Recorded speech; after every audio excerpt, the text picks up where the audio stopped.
Ok,នៅក្នុងដៃខ្ញុំនេះគឺជាទូរស័ព្ទ iPhone 13 Pro Max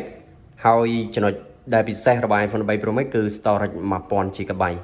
សម្រាប់ទូរស័ព្ទ iPhone 13 Pro Max គឺជាទូរស័ព្ទមួយដែលចេញនៅក្នុងឆ្នាំ2021មកដល់ពេលបច្ចុប្បន្ននេះវាមានអាយុកាលល្បាក់4ឆ្នាំហើយក៏ប៉ុន្តែសម្រាប់ iPhone 13 Pro Max វានៅតែជាទូរស័ព្ទមួយដែលល្អបំផុតទៅលើ performance បូករួមជាមួយនឹងថ្មកាន់ជាងគេសម្រាប់ស៊េរី iPhone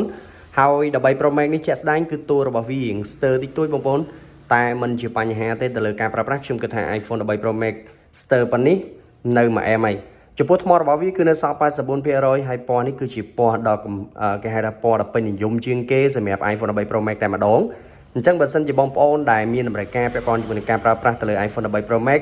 អាចពិចារណាជាមួយនឹងម្ដាមនេះបានចំពោះការតេស្តជាក់ស្ដែងទៅលើការប្រើប្រាស់មិនថា performance ឬក៏តាក់ទងជាមួយនឹងថ្មរបស់វាទេនៅអែមហើយ storage វា1000GB បងប្អូនអាចថតរូបភាពថតវីដេអូមួយញាក់សាច់តែម្ដងអញ្ចឹងសម្រាប់អ្នកដែលចូលចិត្តឬក៏និយមប្រើប្រាស់ទូរស័ព្ទច្រើន save រូបភាពថតវីដេអូឬក៏ថតរូបភាពច្រើនមកគ្រាប់នេះគឺស័ក្តិសមមែនទែនសម្រាប់បងប្អូនទាំងគ្នាដែលកម្រិត quality ស្អាតរបស់វាអាចថា97 98បងប្អូនមកល្មមតែម្ដងហើយចំពោះ iPhone 13 Pro Max កាមេរ៉ារបស់វាច្បាស់មែនទែនដែលទំហំ12 megapixel របស់វានឹងគឺញាក់សាច់ថតច្បាស់មែនទែនបាទបងប្អូនឃើញជាក់ស្ដែងទេគឺវាថតបានទឹកពណ៌ស្រស់ហើយក៏ដូចជាពន្លឺយ៉ាងភ្លឺដោយសារតែ lens វានឹងគឺមាន aperture យ៉ាងធំអញ្ចឹង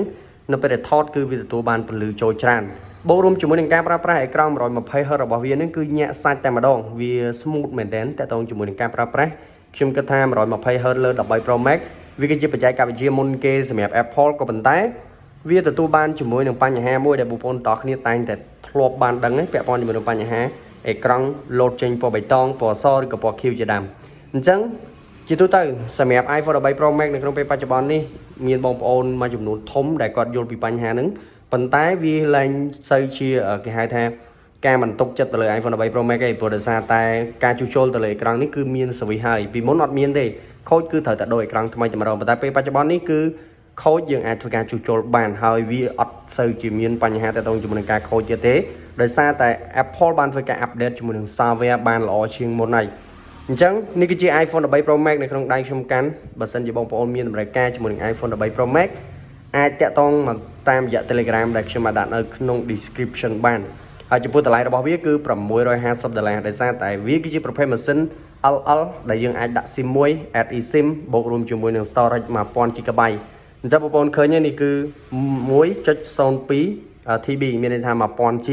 ហើយចំពោះថ្មរបស់វាគឺនៅរហូតដល់ 84% មកល្មមតែម្ដង